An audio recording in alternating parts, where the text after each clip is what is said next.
जन टीवी और मैं आपके साथ गौरवी। चलिए बुलेटिन की शुरुआत से पहले नजर डालेंगे हेडलाइंस की ओर। आज ब्रिटेन के लिए रवाना होंगे CM Pushkar Singh Dhami. Global investor summit के लिए लंदन में कल करेंगे रोड शो। निवेशकों को उत्तराखंड में निवेश के लिए करेंगे आमंत्रित।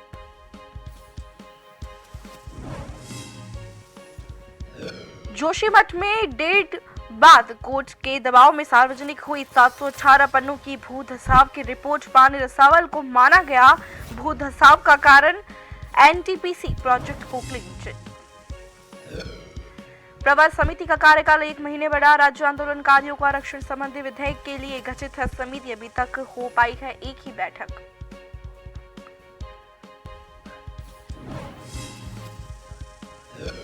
अंकिता भंडारी केस को लेकर सियासत तेज। कांग्रेस बोली न्याय नहीं मिला तो बड़ी संख्या में महिलाएं मुंडवाएगी सिर। बीजेपी ने कहा ये नारी शक्ति का अपमान।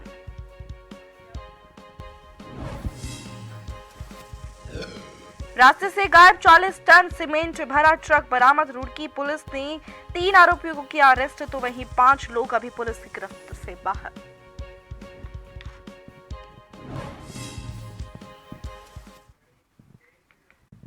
अब खबरें विस्तार से। आज ब्रिटेन के लिए रवाना होंगे सीएम पुष्कर सिंह धामी। बता दें कि ग्लोबल इन्वेस्टर समिट के लिए वे लंदन में कल रोड शो करेंगे। धामी के नेतृत्व में आज एक बड़ा दल ब्रिटेन के लिए रवाना होगा। दल में सचिव मुख्यमंत्री आर मीनाक्षी सुंदरम, सचिव उद्योग विनय शंकर पांडे, महानिदेशक उद्योग रोहित मीना, अपर स्थानिक आयुक्त अजय मिश्रा शामिल रहेंगे। सीएम धामी पुष्कर सिंह धामी जो है मंगलवार को लंदन में रोड शो करेंगे। रोड शो के जरिए निवेशकों को उत्तराखंड में निवेश के लिए आमंत्रित करेंगे।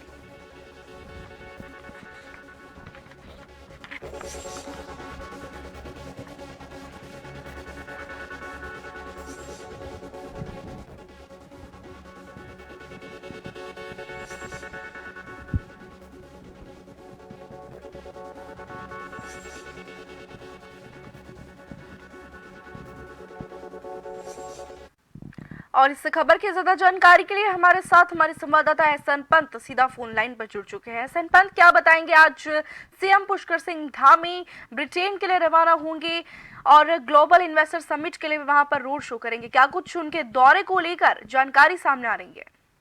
बिल्कुल, आपको बताना चाहूंगा, ब्रिटेन के लिए रवाना होंगे उत्तराखंड के मुख्यमंत्री Pushkar Singh Dhami. Global investor summit के लिए लंदन में कल रोड शो कर, यानी मुख्यमंत्री पुष्कर सिंह धामी के नेतृत्व में एक डेलीगेशन आज ब्रिटेन के लिए रवाना हो रहा है, जिसमें सचिव मुख्यमंत्री आर मीनाक्षी सुंदरम है, सचिव उद्योग विनय शंकर पांडे हैं, महानिदेशक उद्योग रोहित मीणा है और अपर स्थानिक आयुक्त अजय मिश्रा प्रतिनिधिमंडल में शामिल है। यानी कुल मिलाकर के जो 9 और 10 दिसंबर को प्रस्तावित ग्लोबल इन्वेस्टर समिट उत्तराखंड में कराई जाएगी, उसको लेकर के जो विदेशी कारोबारी हैं, जो औद्योगिक घराने हैं, उनको आमंत्रित करने के लिए रोड शो खुद लंदन में करेंगे मुख्यमंत्री। और कोशिश ये होगी कि उत्तराखंड यानी हिंदुस्तान में उनको औद्योगिक इकाइयों को एक अच्छा वातावरण दिया जा सके, विद्युत की आपूर्ति सुचारू रूप से दी जा सके। इसके अलावा जो भी उनकी रिक्वायरमेंट है, चाहे वो लीज पर जमीन देने की बात हो, उसको लेकर के उत्तराखंड सरकार का अपना एक प्रस्ताव रोड शो के माध्यम से बताया जाएगा। उसकी ब्रांडिंग की जाएगी कि उत्तराखंड सरकार किस तरीके से औद्योगिक घरानों का सहयोग करने को तैयार है। इसके लिए उनको अपनी मैन्युफैक्चरिंग इकाइयां, प्रोडक्शन इकाइयों को उत्तराखंड में लगाने की गुजारिश सरकार की ओर से की जाएगी। और खुद मुख्यमंत्री इसको मॉनिटरिंग कर रहे हैं, खुद अगुवाई कर रहे हैं। इसी कड़ी में प्रतिनिधिमंडल आज मुख्यमंत्री की अगुवाई में ब्रिटेन पहुंच रहा है और उसके बाद लंदन में कल रोड शो किया जाएगा। तमाम जानकारी के लिए आपका बहुत बहुत शुक्रिया। बता दें कि आज मुख्यमंत्री धामी जो है अपने ब्रिटेन दौरे के लिए रवाना होंगे। उनके नेतृत्व में एक दल जो है ब्रिटेन के लिए रवाना होगा। वहीं कल मंगलवार को CM Pushkar Singh Dhami road show करेंगे।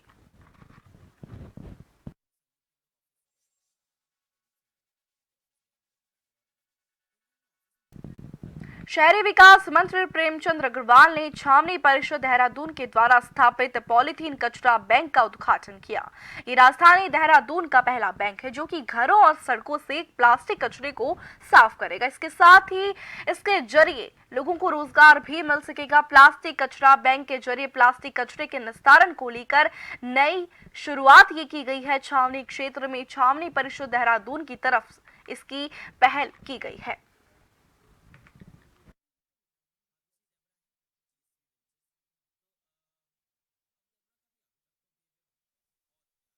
हमारे यशस्वी प्रधानमंत्री आदरणीय मोदी जी ने एक स्वच्छता पखवाड़ा करके मना रहे हम लोग, और उन्होंने शुरू से एक बात रखी है, स्वच्छ यदि हम भारत रखेंगे तो अनेकों बीमारियां इससे दूर होंगी। लेकिन आप देखिए लगातार ये अभियान चल भी रहा है, साफ सफाई भी हो रही है, और आप ये भी जानते हैं कि मेरे उत्तराखंड को इस बार हमें 7 पुरस्कार राष्ट्रीय स्तर पर प्राप्त हुए थे, और उसमें जो हमारा ये छावनी परिषद है, इसने पिछली बार एक बहुत अच्छा कार्य किया था। मैंने खुद उस कार्यक्रम में शिरकत की थी। आज उसी प्रकार का एक नया अभिनव इन्होंने यहाँ पे किया है। मुझे लगता है देश में पहला ऐसा होगा जो प्लास्टिक कचरा बैंक करके आप लोग यहाँ उसका आज हमने उद्घाटन किया है।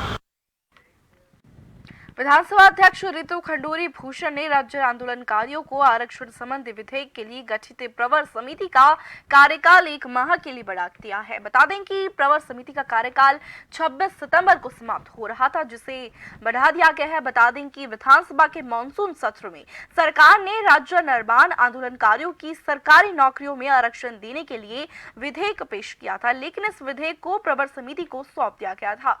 विधानसभा अध्यक्ष रितु खंडूरी ने इसके लिए संसदीय कार्य मंत्री प्रेमचंद अग्रवाल की अध्यक्षता में प्रवर समिति का गठन किया था। इस समिति को 15 दिन में विधेयक पर अपने सुझाव देने को कहा गया था, लेकिन प्रवर समिति की अभी एक ही बैठक हो पाई है। इसे देखते हुए संसदीय कार्य मंत्री प्रेमचंद अग्रवाल ने विधानसभा अध्यक्ष से समिति का कार्यकाल बढ़ाने का अनुरोध किया था।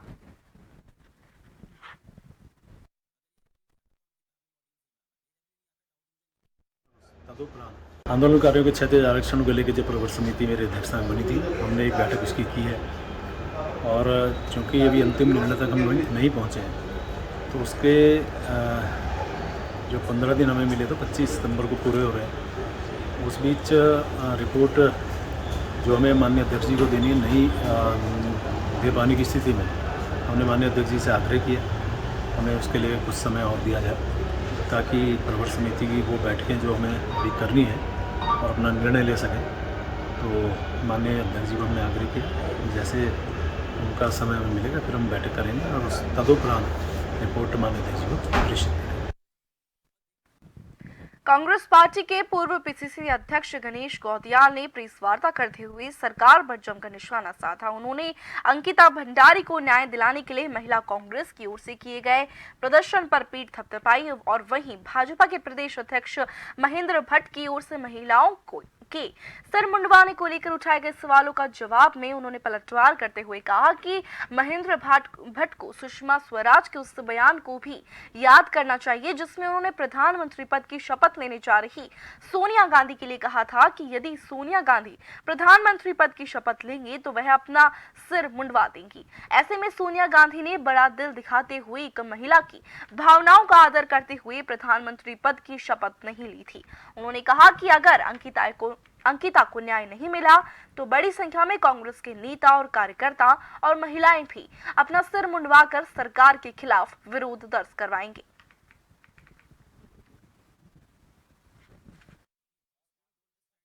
लोग अगर भारतीय जनता पार्टी के अध्यक्ष महोदय ने धर्म तक की बात उठा दी, एक तरफ आरोप लगाते हैं कि अंकिता भंडारी के प्रकरण पर कांग्रेस सियासत कर रही है। मैं ये पूछना चाहता हूं नंबर 1 बात कि चलो कांग्रेस सियासत कर रही है, लेकिन कांग्रेस जिन प्रश्नों को उठा रही है कि भाई वो वीआईपी कौन है, वो अभी तक जनता के सामने उसको बेनकाब क्यों नहीं सरकार कर पाई है। अंकिता भंडारी के हत्या स्थल में सबूत क्यों मिटाए गए सरकार के द्वारा, ये प्रश्न सिर्फ कांग्रेस नहीं पूछ रही है, अंकिता भंडारी के माता पिता पूछ रहे हैं, दर दर भटक रहे हैं।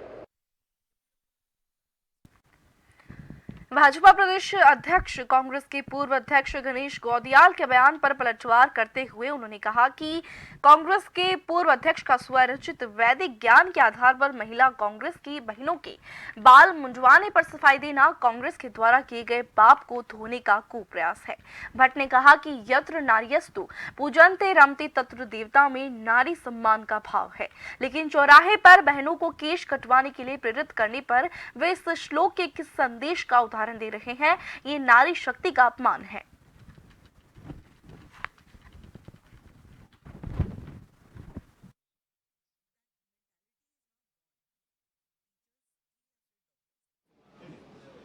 देखिए, मुझे लंबे समय से एक विषय मैं बार बार मीडिया से भी कह रहा हूं कि मुझे अब शक होता है कांग्रेस को वीआईपी का नाम पता है और कांग्रेस वीआईपी का नाम को जबरदस्ती रोककर उस बहन के साथ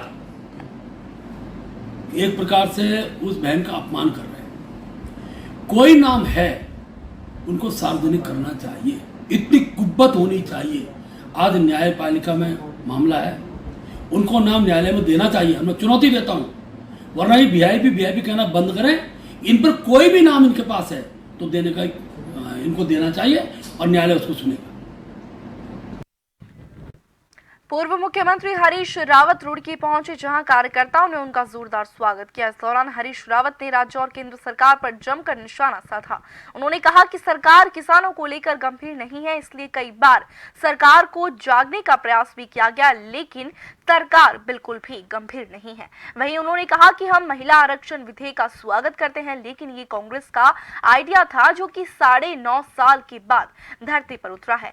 अगर सरकार इस मामले में गंभीर है तो महिला आरक्षण को 2029 में नहीं बल्कि 2024 में लागू किया जाए और जो भी संशोधन करना है उसमें हम आपका साथ देंगे।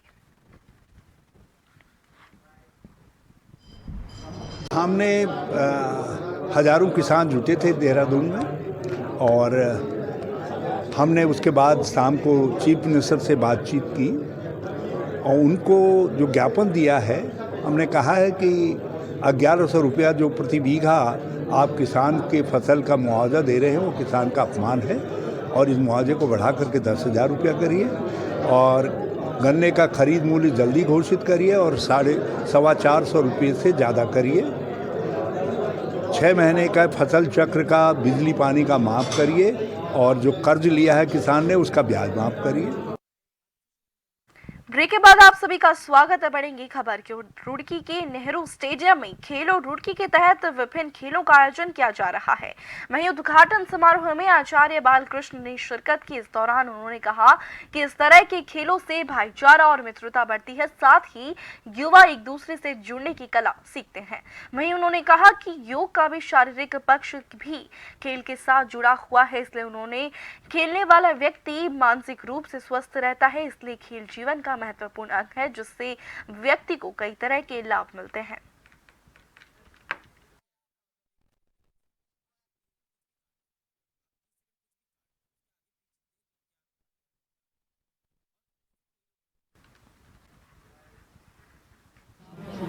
खेल न केवल शारीरिक सौष्ठव की अभिवृद्धि करता है, खेल मित्रता को बढ़ाता है, भाईचारे को बढ़ाता है, एक दूसरे से जुड़ने की कला को सिखाता है और जवानी में जो व्यक्ति खेल की ओर उन्मुख होता है वो बुराइयां और विकारों से भी वह युवा बचता है। तो इसीलिए युवाओं को खेल की ओर जोड़ने की, उनको खेल के लिए प्रेरित करने की महती आवश्यकता है, जिससे वो बुराइयों से बचे, शरीर के प्रति ध्यान दे, शारीरिक सौष्ठव के प्रति उनकी अभिरुचि बने। इसके लिए खेल बहुत ही महत्वपूर्ण है। रुड़की की थाना भगवानपुर पुलिस ने एक ऐसे मामले का खुलासा किया है जिसमें 40 टन सीमेंट से भरा हुआ ट्रक पंजाब से विकास नगर के लिए चला और बीच में ही गायब हो गया था। पुलिस ने मामले का खुलासा करते हुए 2 सगे भाइयों समेत 3 लोगों को गिरफ्तार किया है और 5 लोग अभी पुलिस की गिरफ्त से बाहर हैं। बता दें, पुलिस ने एक ट्रक, 690 सीमेंट के कट्टे, 2 ट्रैक्टर ट्रॉली और 83,000 रुपए नकद भी बरामद किए हैं।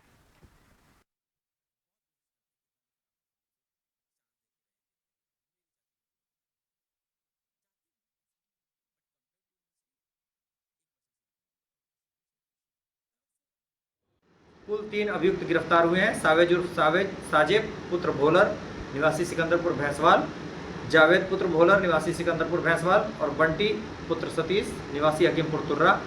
इसमें 5 अन्य अभियुक्त वांछित हैं जिनके नाम क्रमशः योगेश सैनी निवासी हकीमपुर तुर्रा, आयुष सैनी उर्फ काका निवासी हकीमपुर तुर्रा, हितेश निवासी हल्लू माजरा, इफ्तिखार निवासी हकीमपुर तुर्रा और जमील निवासी देर मजरा है। इन सभी की गिरफ्तारी हेतु टीमें गठित की गई हैं और अग्रिम विवेचनात्मक कार्रवाई प्रचलित है। खटीमा विधानसभा क्षेत्र में झनकैया थाना क्षेत्र के अंतर्गत आने वाली लोहिया हेड रोड पर कुछ स्थानीय युवकों के द्वारा सोशल मीडिया रील बनाने के लिए राह चलती महिला के साथ अभद्र व्यवहार किए जाने का वीडियो इन दिनों क्षेत्र में सोशल मीडिया और व्हाट्सएप ग्रुप्स में खूब वायरल हो रहा है, जिनका संज्ञान लेते हुए झनकैया थाना पुलिस प्रशासन ने मुकदमा दर्ज कर घटना के लिए जिम्मेदार अभियुक्तों की पहचान कर ली है और उनके विरुद्ध आवश्यक कानूनी कार्रवाई की जा रही है। जनपद उधम सिंह नगर के एसपी सिटी मनोज कत्याल ने जानकारी देते हुए बताया कि सोशल मीडिया के जरिए इस घटना की जानकारी मिलने पर पीड़ित पक्ष और तीनों अभियुक्तों को चिन्हित कर अभियोग पंजीकृत कर लिया गया है और संबंधित धाराओं के तहत वैधानिक कार्यवाही अमल में लाई जा रही है।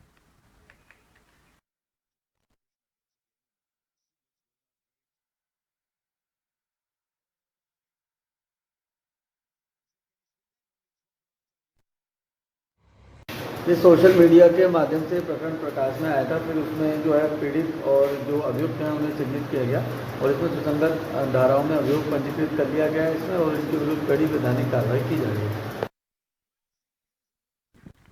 उधम सिंह नगर जिले के किच्छा क्षेत्र में प्रशासन के द्वारा अवैध अतिक्रमण के खिलाफ अभियान चलाया जा रहा है। लोक निर्माण विभाग के द्वारा नगर के मुख्य बाजार स्थित सैकड़ों व्यापारियों को नोटिस जारी कर अतिक्रमण हटाने की चेतावनी दी गई है, तो वहीं नोटिस जारी किए जाने के विरोध में व्यापारियों ने किच्छा का पूरा बाजार बंद करते हुए प्रशासन के खिलाफ जोरदार प्रदर्शन किया। व्यापार मंडल महामंत्री विजय अरोड़ा और कोषाध्यक्ष नितिन फुटेला के नेतृत्व में दर्जनों व्यापारियों ने नगर में जुलूस निकालते हुए प्रदर्शन किया।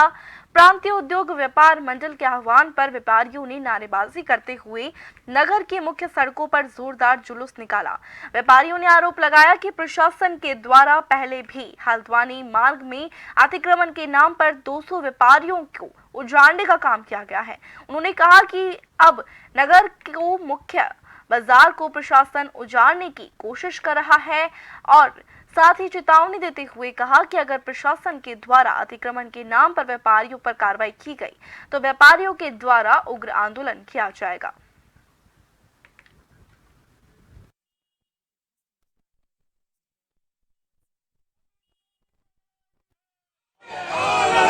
अगर लोगों की टीनें भी लगी हैं, टीन शेड लगे भी हैं, तो वो सब नालियों के पीछे। आगे किसी व्यापारी का कोई अतिक्रमण आगे नहीं है कि किसी प्रकार का किसी व्यापारी का कोई आगे उसने अतिक्रमण कर रखा है। प्रशासन वैसे खुद तो ढीला है, खुद तो यातायात व्यवस्था सुधारने में जो है नाकाम है और हमारे ऊपर हमारे व्यापारियों को शोषण करने को तैयार है। जो सबसे ज़्यादा व्यापारी टैक्स देता है, सबसे ज़्यादा रेवेन्यू देता है गवर्नमेंट को, उसी व्यापारी का शोषण किया जाता है। आज उसी के विरोध में हम सभी व्यापारियों ने एकता का परिचय देते हुए और सभी व्यापारियों ने आज बाजार बंद किया है और उसी के तहत हम लोगों ने जो है सब लोगों ने अपनी बाजार दुकानें बंद करके जो है अपने विरोध प्रदर्शन दर्ज कराया। हिंदुस्तान के प्रथम गांव माणा में अधिकांश भोटिया जनजाति के लोग निवास करते हैं। माणा गांव से ही स्वर्गा रोहिणी संतो पथ जाने का मुख्य रास्ता गुजरता है, तो वहीं बद्रीनाथ धाम के दर्शन करने के बाद तीर्थयात्री माणा गांव की खूबसूरती को देखने के लिए भी पहुंचते हैं और इसी माणा गांव के पास में ही भीम के द्वारा बनाए गए पुल के दर्शन किए जा सकते हैं। यहाँ 6 महीने लगातार बद्रीनाथ पहुंचने वाले तीर्थ यात्रियों की लंबी कतारें लगी हुई रहती है।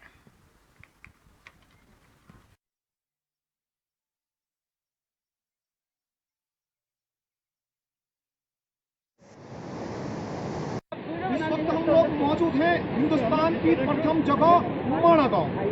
जिस माणा गांव में हिंदुस्तान की प्रथम दुकान देखी जा सकती है। तस्वीरों में आप देख सकते हैं जन टीवी इस वक्त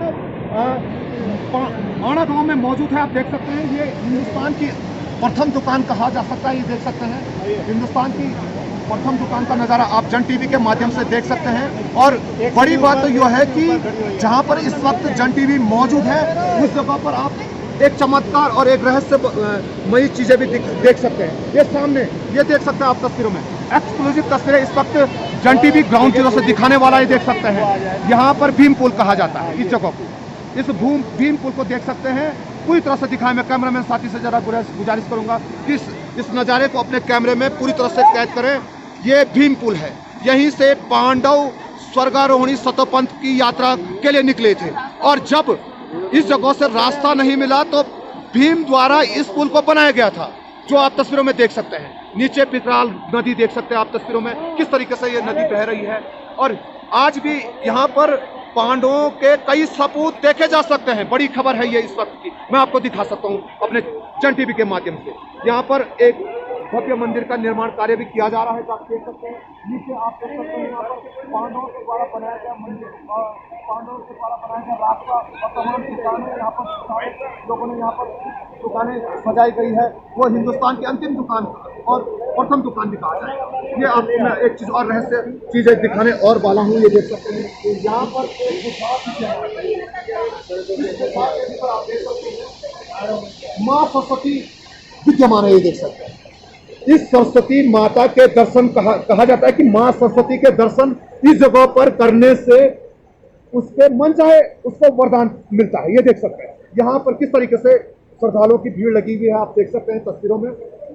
काफी रहस्य छुपा है इस गुफा के भीतर, तरह तरह की कहानियां प्रचलित है इस गुफा के भीतर।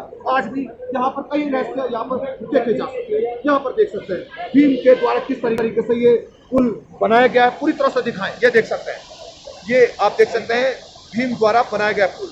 नीचे विकराल नदी और ऊपर से भीम का ये पुल, ये वही जगह है। यहीं से पांडव मोक्ष के लिए, अपने मोक्ष की प्राप्ति के लिए स्वर्गारोहणी सतोपंथ गए थे। ये रास्ता देख सकते हैं, ये वही रास्ता है, मैं दिखाना चाहूंगा। ये देख सकते हैं ये रास्ता स्वर्गारोहणी सतोपंथ के लिए जाता है। पूरी तरह से दिखाएंगे कैमरामैन साहब किस तरीके से यहाँ पर देश और विदेश के हर कोने कोने से पहुंचे हुए तीर्थयात्री इस जगह पर मौजूद है। काफी रहस्य छिपा है इस जगह पर। कैमरामैन साथी रोहित रावत के साथ नवीन सिंह, माणा गांव। और इसी के साथ जन उत्तराखंड में फिलहाल के लिए इतना ही। मुझे दीजिए इजाजत, नमस्कार।